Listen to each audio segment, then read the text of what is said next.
Hello, and welcome to The Foundation, a Parks People podcast, presented by the National Association of Park Foundations. And now, your host and Executive Director of the National Association of Park Foundations, Kevin Korenthal. Hello, and welcome back to the podcast. Actually, the last podcast of our very first season. Really appreciate everyone taking the time to watch the Foundation, a Parks People podcast. We try to do interesting conversations with park and rec folks from around the country in 20 to 25 minutes or less. And we have another person who has come to speak with me today in regard to their park and rec career. Her name is Rosemary Cameron. She is the former executive director of the Regional Parks Foundation, and she attempted and failed at retirement. So now she works as a consultant. I work with her. She works with a number of the NAPF members, and I want to go ahead and welcome Rosemary to the podcast. Thanks, Kevin. It's nice to be with you. I always like to begin at the beginning. The beginning began when your career took the turn towards park and recreation. Tell us about that.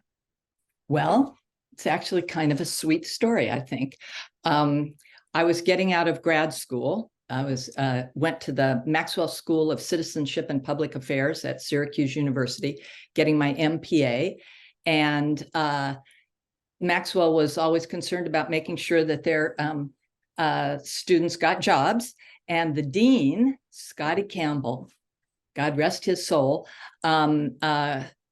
said, "What do you want to do?" And most people wanted to go to New York or to Washington, D.C. And I said, I want to go home to California. I want to go back to the Bay Area. And he said, you know, Rosemary, we have an alum, Dick Trudeau, who is the general manager of the East Bay Regional Park District. And I think it would be great if you went back, you want to go to the Bay Area, meet with Dick. And he said, I'm going to call him. And the dean called Dick Trudeau.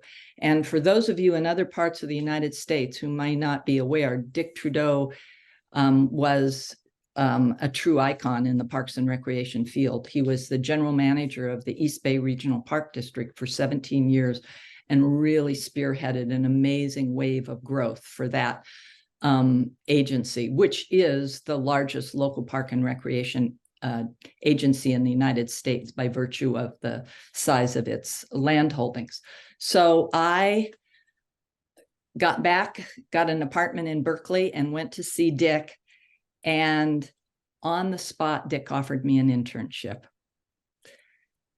It was a little easier in those days. The general manager could just offer you an internship. So always the good old days. Oh, gosh, I miss them in some ways.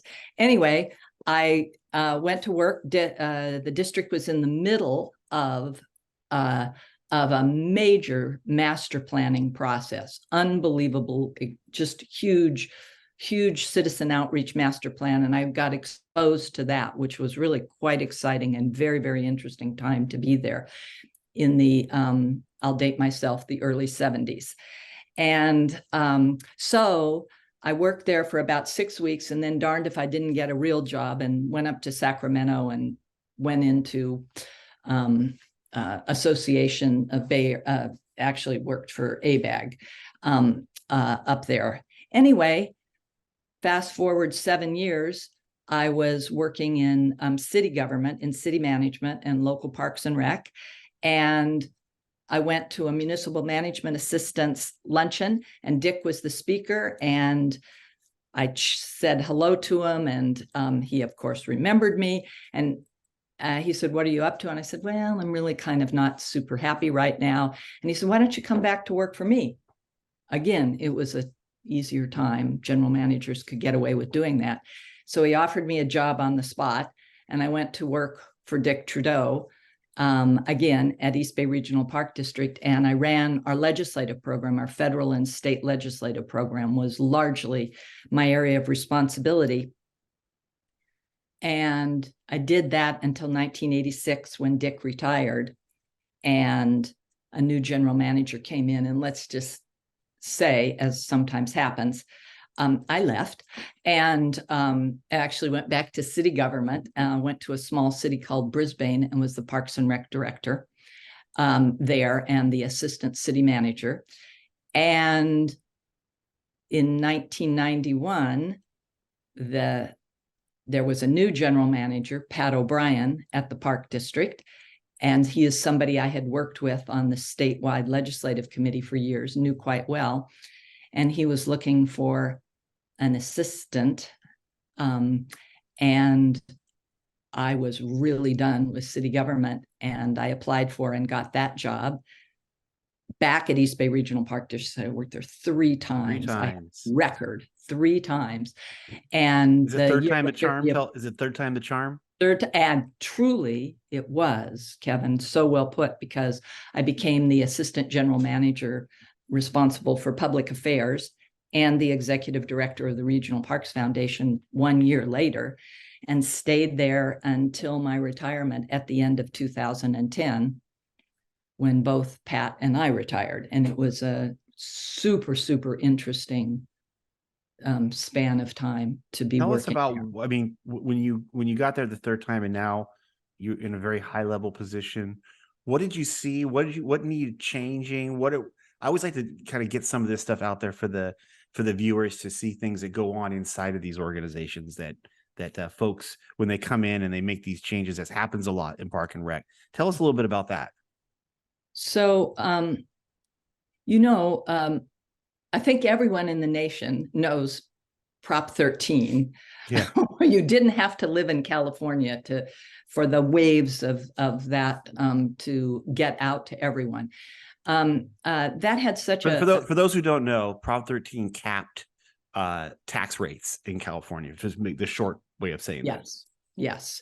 And in so doing, it really limited the potential growth in revenue to public agencies. And East Bay Regional Park District is a special district.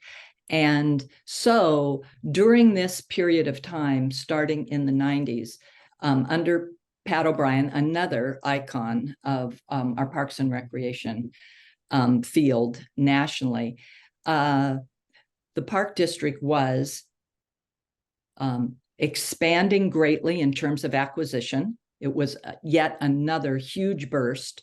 It was an interesting time where there was just really appropriate acquisitions happening. So we were expanding the Park District. And when you expand, you need to have more revenue in order to develop those parklands for public access, and most importantly, the ongoing maintenance and operation of those parklands. So we were growing, but we needed additional revenues, and Proposition 13 limited the incremental growth of our property tax revenues. So what Pat brought to the Park District, and this was just unheard of for the agency, he brought the idea of doing special assessment districts and parcel taxes. In other words, going to the voters and asking them to support small, but in effect, raising their taxes for very specific purposes. Now, that's something that's very common in California today. So today, this was a relatively new concept at the time. In the early 90s, this was not the way, not going on. Right. And I mean, it became absolutely essential, as you well know, Kevin, having lived and worked here. And the thing that is crazy, perhaps to people in other parts of the country, is that because of Prop 13, anytime you go to the voters, and you have to go to the voters to ask them to support a tax increase, and it has to be approved by a supermajority. In other words, 2/3 of the voters have to support it. And for anybody who's ever worked in any kind of elections, understanding what it takes to get voters to vote to raise their taxes, right, in a supermajority, I mean, that's huge. You know, one of the kind of basic. Well, first you got to qualify it for the ballot, and then you have to, once it's on the ballot, you have to get 3/4 of the electorate to vote for it. I don't know if people really. I want to make sure that people understand, like, not 51%, no, 3/4, 75%. Well, it's 67%. Yeah, 67. Two-thirds. But still, the thing about it is that when you basically research how funding measures go, basically you've got 25% of voters. It doesn't matter what it's for, they vote no. Right.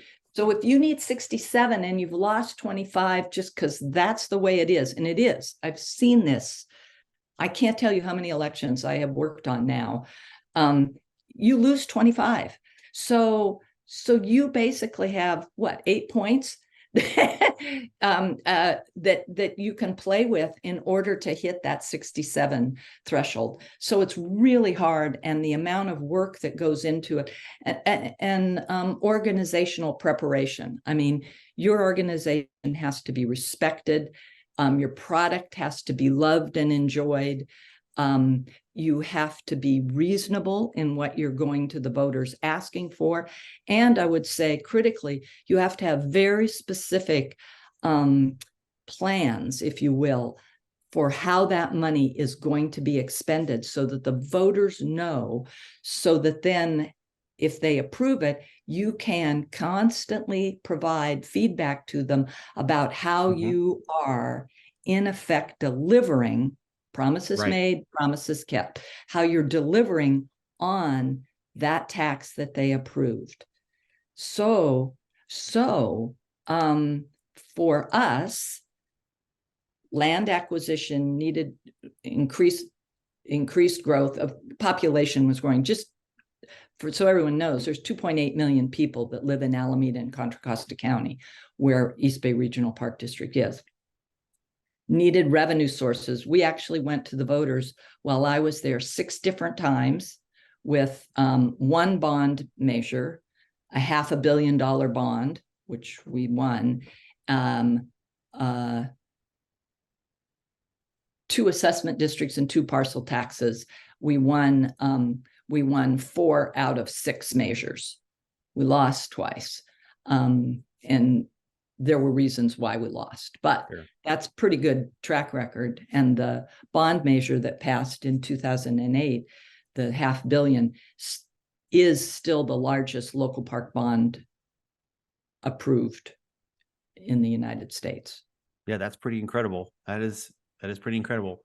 And that really is interesting, because it was after you left East Bay, you retired from there, correct? Or you attempted to retire, as we said. I reinvented myself. And so at some point, you were working with someone named Stephen Love. And then when I took over at the NAPF, you reached out to me. And next thing I know, you're an individual member. And I'm getting a call from Stephen. Hey, let's partner on, I just got hired. I want to, help rebuild the Hayward area recreational district foundation. We're going to do a top to bottom reassessment of everything that we're doing here, and we'd like to partner with the NAPF. Tell us how all that came to be, and tell us about how you met Stephen. So, I am a strong proponent of building relationships across the board over time and sustaining and maintaining those relationships. I just think that's the richness of life, and it's just important. So when I became assistant general manager for public affairs and the executive director of the Regional Parks Foundation, and walked downstairs to meet my staff, there was Steve Love. And Steve Love was my administrative analyst too. And Steve specifically worked on Regional Parks Foundation work. He has an accounting background. He was just the brightest young man ever. He was just incredible. And in effect, Steve became my partner in really rebuilding the Regional Parks Foundation, which we could talk about more specifically. But it really needed to be rebooted back in 1992. And Steve and I worked hand in glove. Could not have done it without Steve.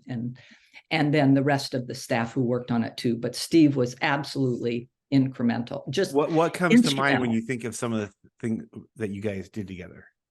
Well, I think from the very beginning, Steve, because he did have the really solid technical skills, that is not my greatest gift.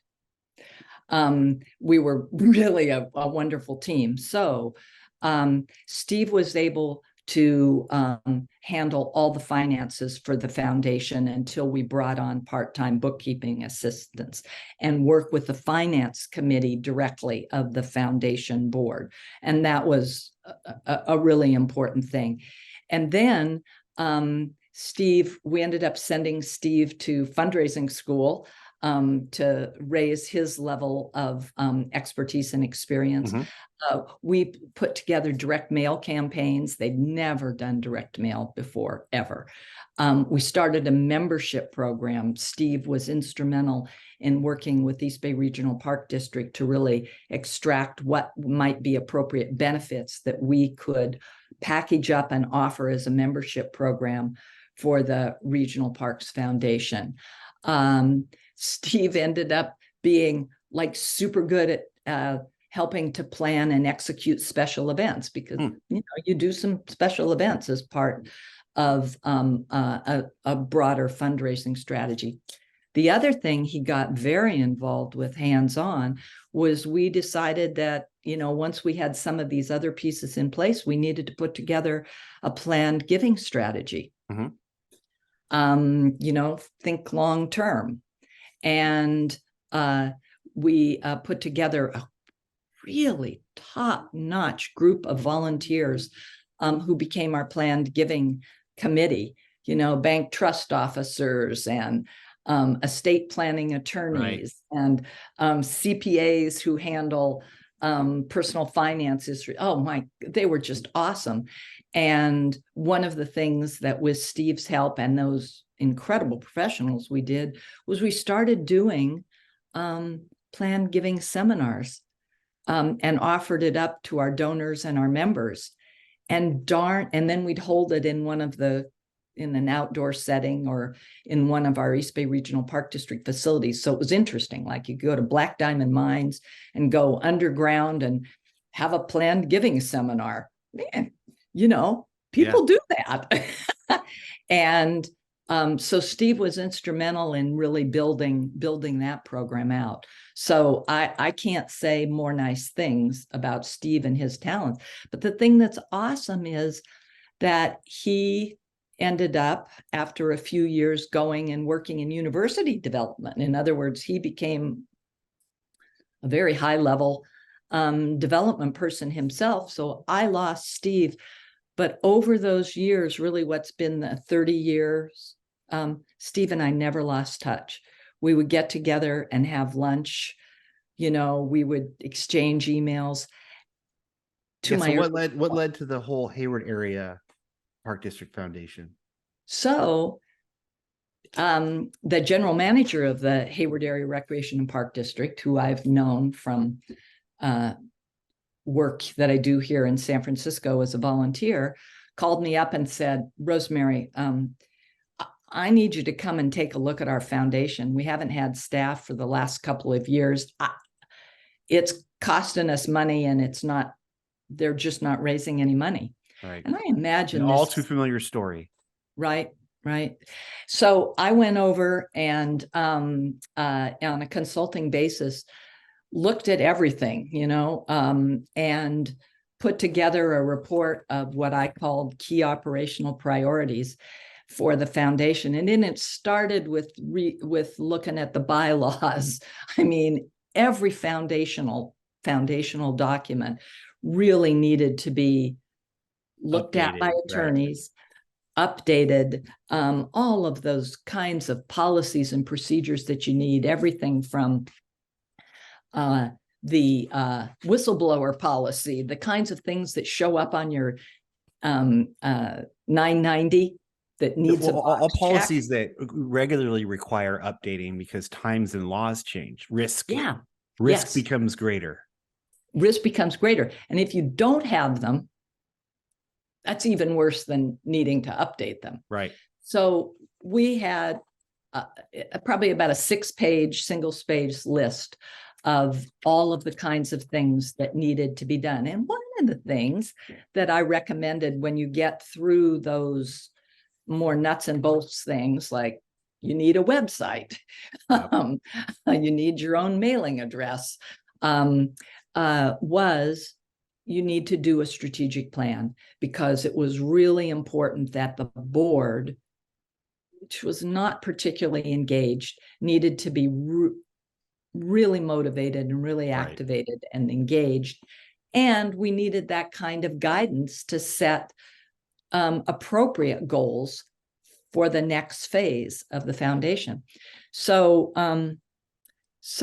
but once Stephen was on board as the executive director, it seemed like maybe he had been there a couple of months before he reached out to the NAPF.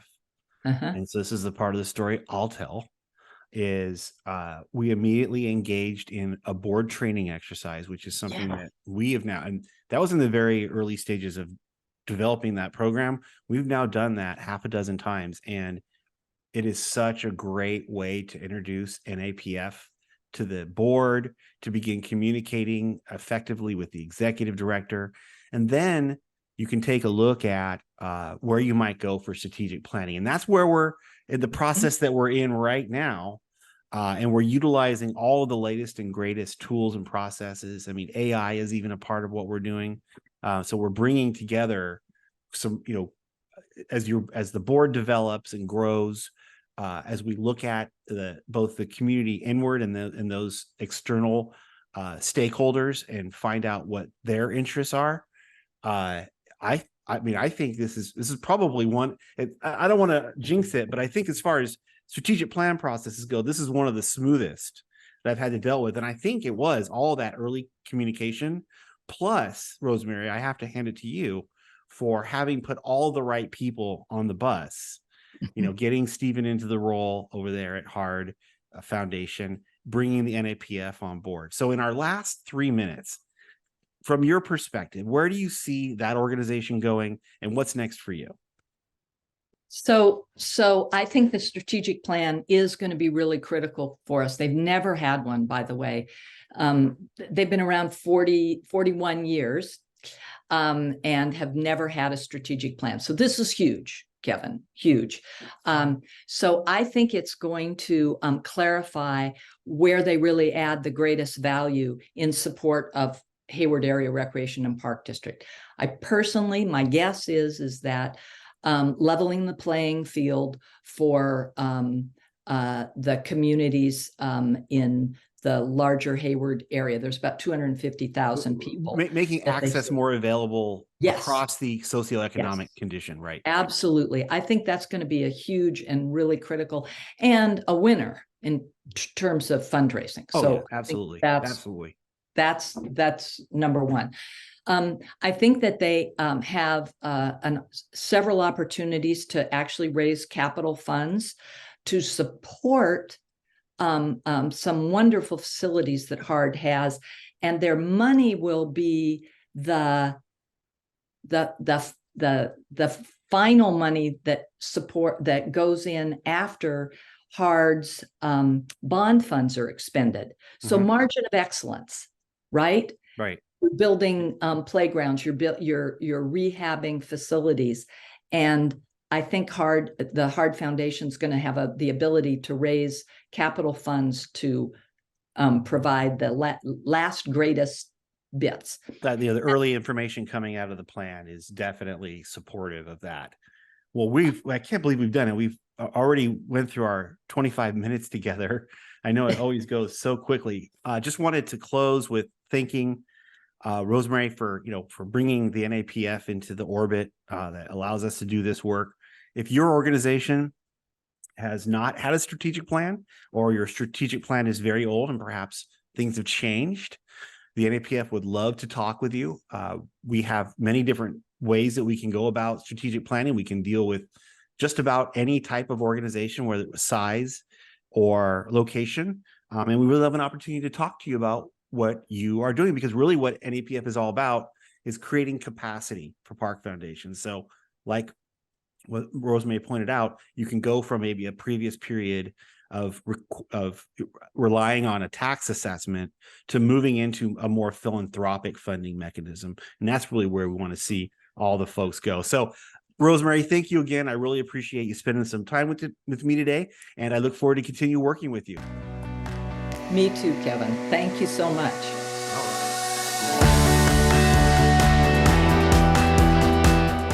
Thanks for tuning into The Foundation, a Parks People podcast.